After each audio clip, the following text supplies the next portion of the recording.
Hello students, welcome back to my channel English ওয়ার্ল্ডে স্বাগত জানাচ্ছি সবাইকে।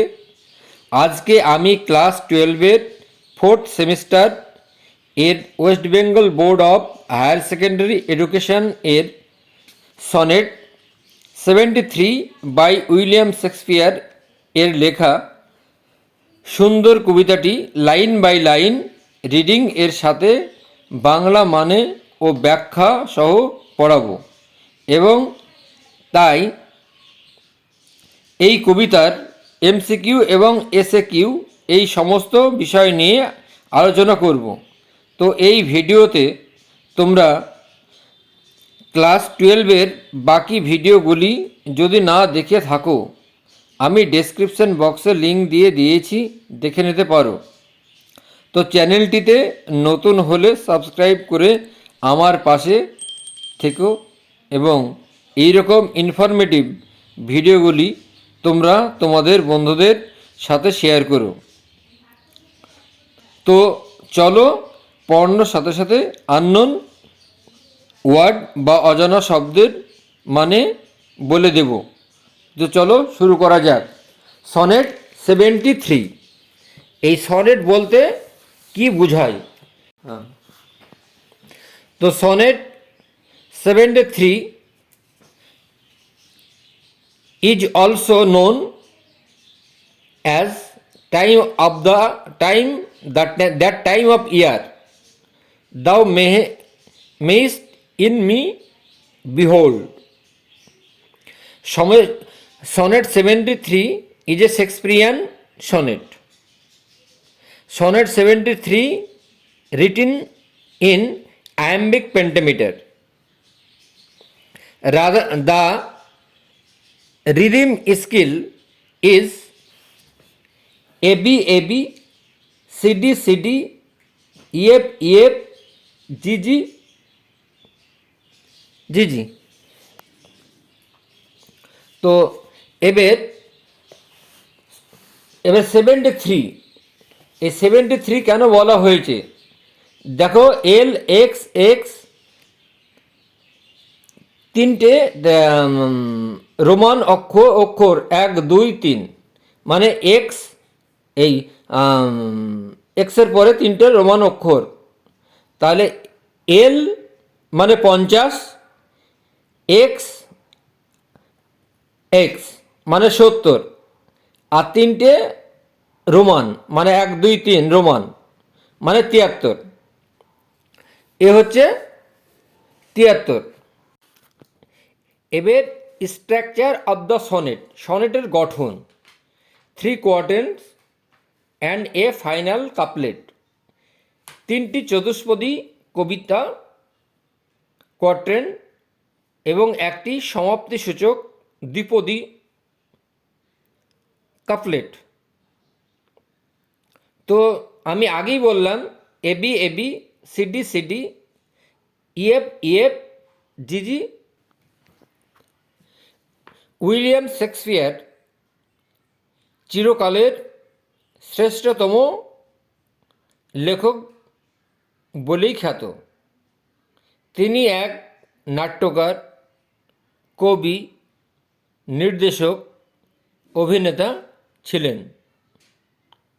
অন্য কোনো নাট্যকার তার মতো এভাবে মানুষের হৃদয় স্পর্শ করতে পারেননি। তাকে ইংল্যান্ডের জাতীয় কবি এবং অ্যাভনের চারণ কবি বলা হয়।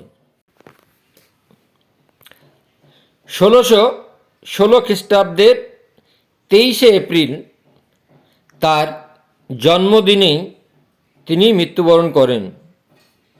এখন তিনি হোলি ট্রিনিটি চার্চের বিশেষ সমাধিতে শায়িত আছেন।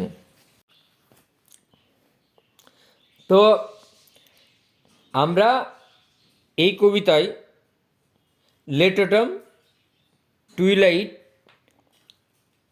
আর ডাইং ফায়ার এই তিনটে জিনিসের সঙ্গে তুলনা করেছেন কবি। তো আর এই তিনটে কোয়ার্টেন আর দুটো কাপলেট, 2 লাইন, তাহলে 4 লাইন, 4 লাইন করে 3 4 12 আর 2 লাইন কাপলেট, মানে 14 লাইন, চতুষ্পদী কবিতা।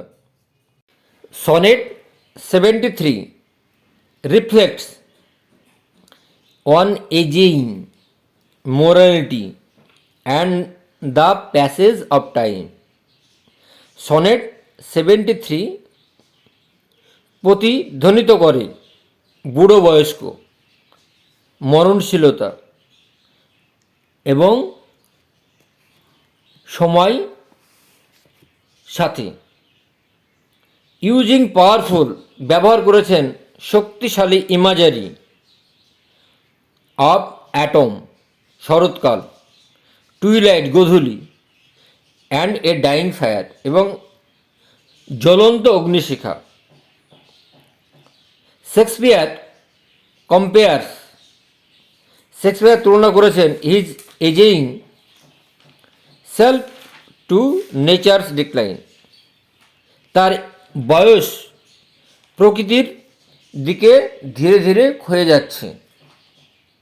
দ্য পোয়েম সাজেস্ট, কবিতা ইঙ্গিত দিচ্ছে, দ্যাট অ্যাওয়ারনেস অফ লাইফ, জীবনের সচেতনতা, ট্রানজিসেন্স, ক্ষণস্থায়ী, ডিপেন্ডস লাভ, গভীরভাবে ভালোবাসা, as we cherish what must eventually B lost, আমরা যেটা আশা করি সেটাই, সেই ভালোবাসায় শেষ পর্যন্ত হারিয়ে যায় মানুষ মৃত্যুর দিকে যখন ঢলে পড়ে। তো তিনি 154টা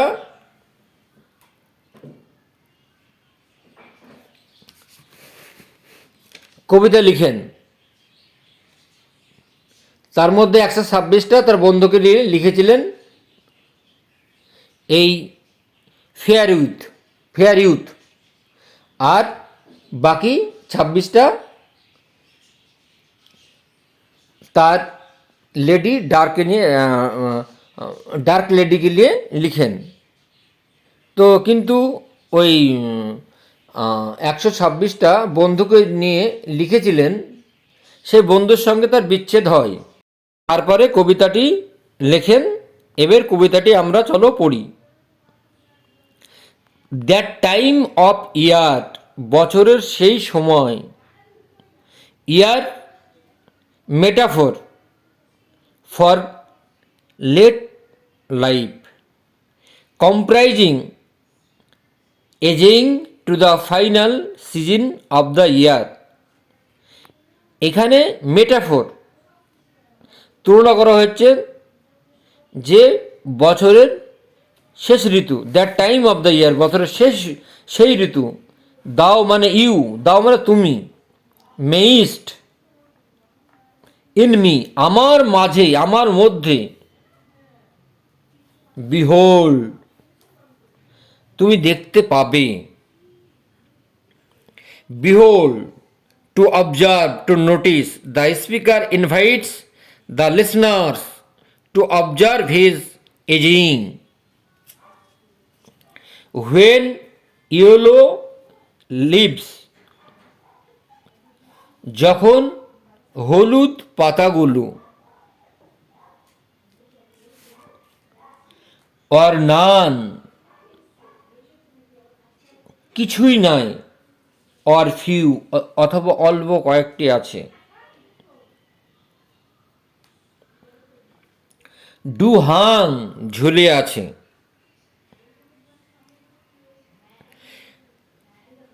it gives the picture of a bare tree, এটার একটা সম্পূর্ণ গাছের, ন্যাড়া গাছের ছবি দিয়েছেন, এঁকেছেন। Almost all the leaves have fallen, গাছটার পাতাগুলো প্রায় পড়ে গিয়েছে। ইট সাজেস্ট, এটা ইঙ্গিত দেয়, সিজনাল ডিকে, বছরের ক্ষয়, ইন নেচার, প্রকৃতির। তাই বলছে when yellow leaves or none or few, যখন হলুদ পাতাগুলো অথবা কোনো পাতাই নয় অথবা কয়েকটি আছে, ডু হাং, সেগুলো ঝুলিয়ে আছে, ডালে ঝুলিয়ে আছে, ডু হাং আপন দোজ বাউজ, সেগুলো ডালে ঝুলিয়ে আছে। Which shakes which shake against the cold, যেগুলো বাতাসে শীতের কবল থেকে সেগুলো কাঁপায় বা নাড়িয়ে দেয় বা কম্পমান করে তোলে। তাহলে shiver at the approach of winter, শীতের আগমনে কাঁপা। The word cold suggest physical weakness, cold বলতে এখানে দৈহিক দুর্বলতা। Vulnerability in old age, it highlights the march of time and shadows of death over the speaker. Bare ruin choirs, তাহলে শূন্য ধ্বংসপ্রাপ্ত কোয়ার্স, তাহলে the bough of the tree where the haunts of songbirds in summer, but now the bird have left their branches. It also evokes the picture of a deserted cathedral with no carols.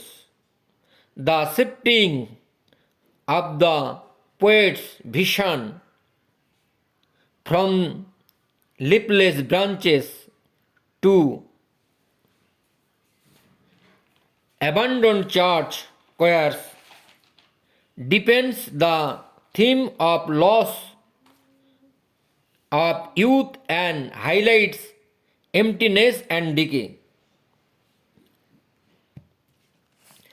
তাহলে Beers ruin quartz, শূন্যতা, ধ্বংসপ্রাপ্ত, quartz মানে চার্চের কোনো একটা অংশ যেখানে সবাই মিলে প্রার্থনা সঙ্গীত গায়। Where late the sweet bird sang, যেখানে পাখিরা গান গাইত।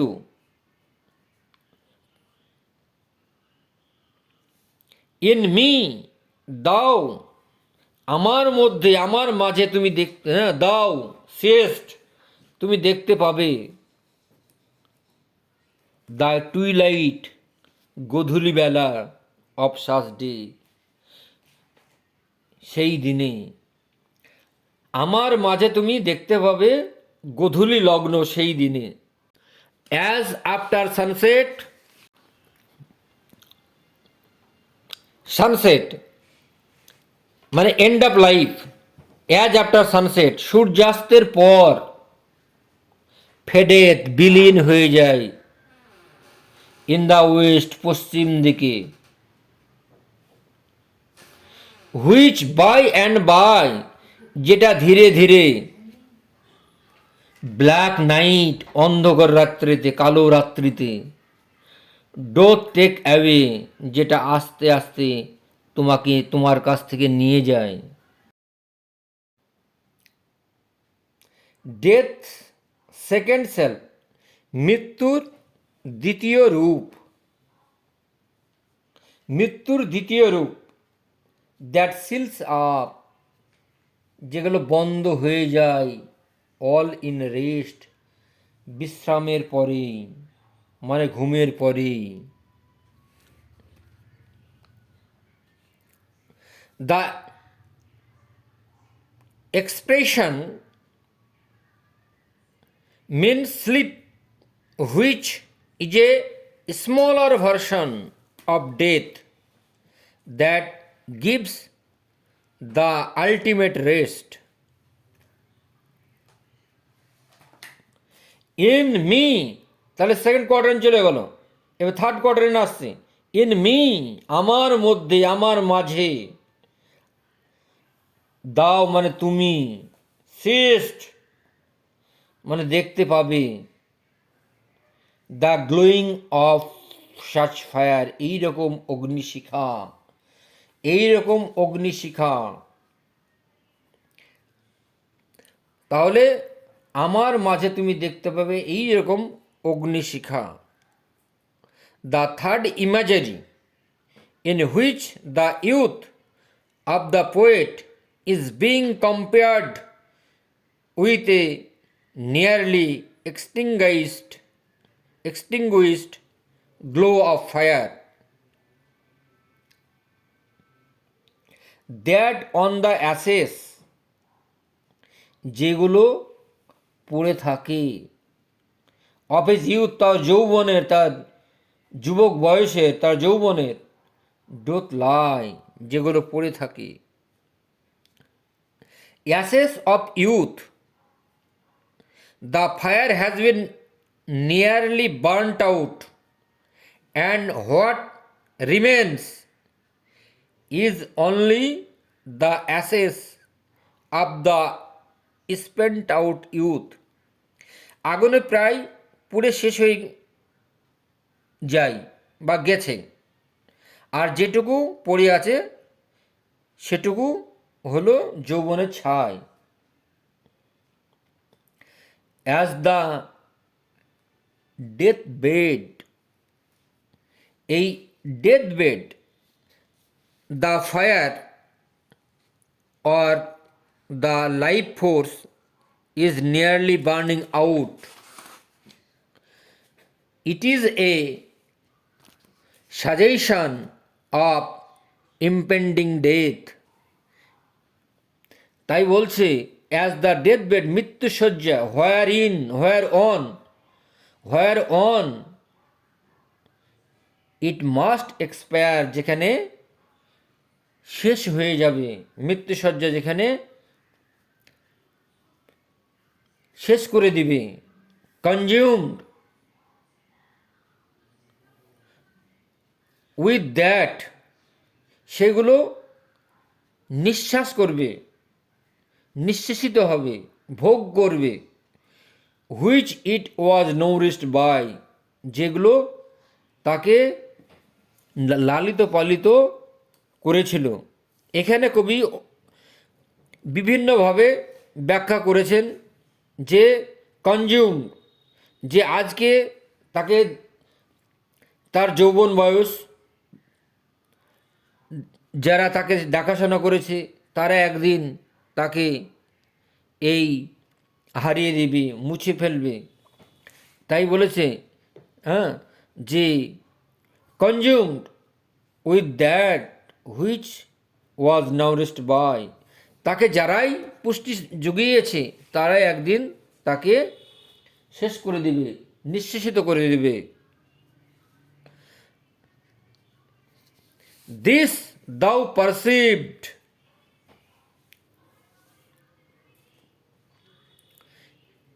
তুমি যদি এটা বুঝো,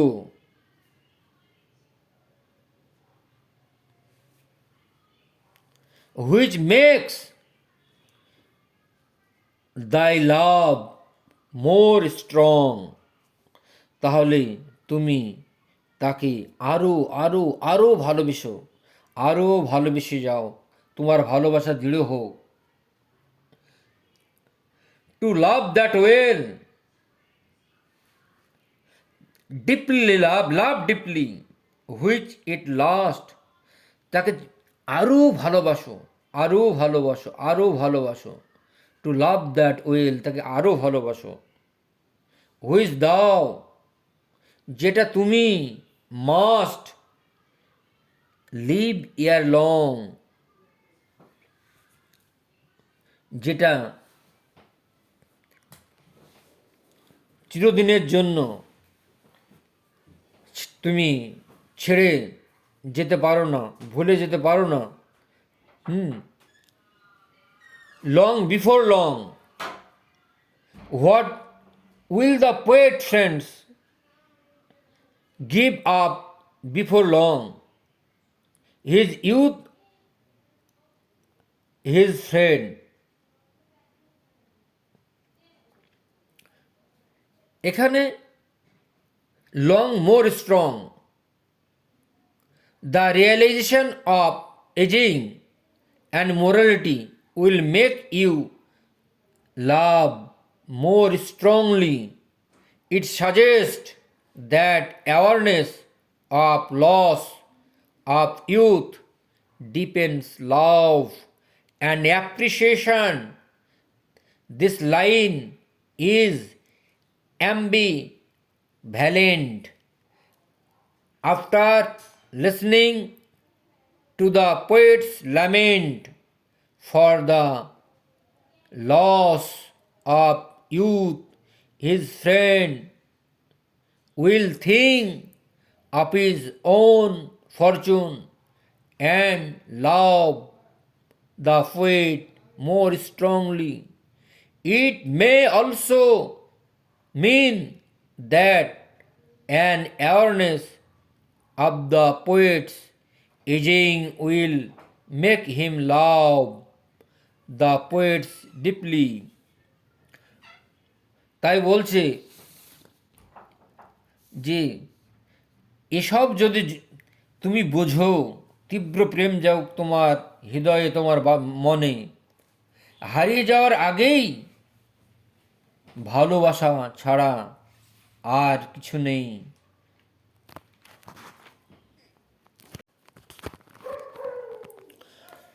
তো কবিতার মূল বিষয়বস্তু শেক্সপিয়ার সনেট ৭৩-এর মূল বক্তব্য হল আসন্ন মৃত্যু চেতনা ভালোবাসাকে তীব্রতর ও গভীরতর করতে পারে। মৃত্যুর সম্মুখীন হলে ভালোবাসা আরও গভীর হয়ে ওঠে।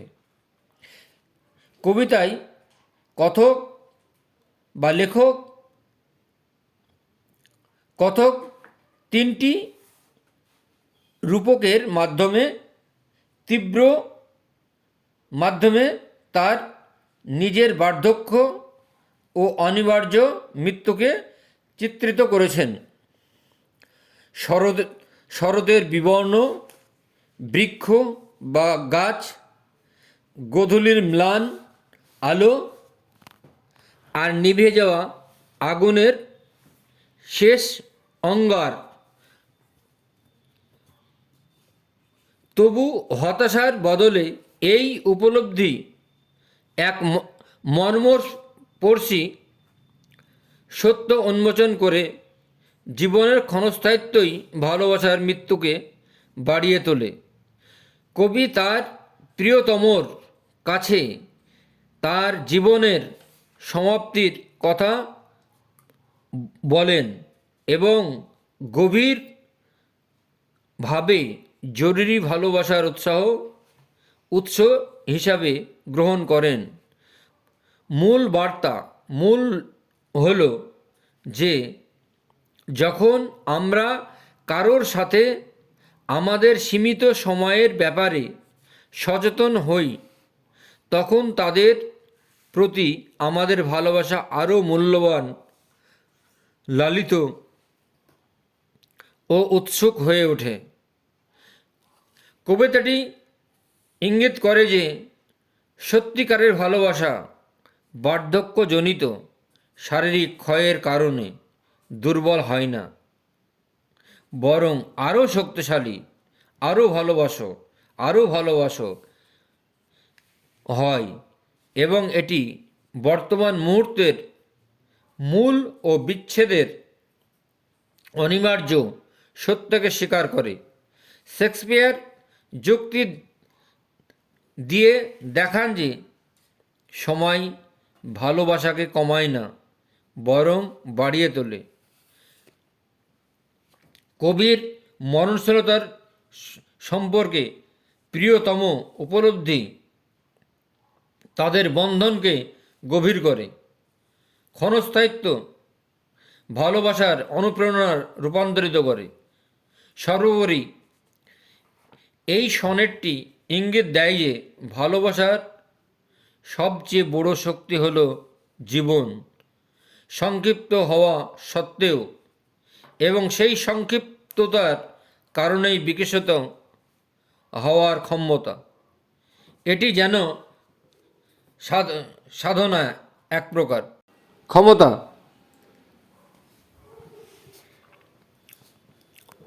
তো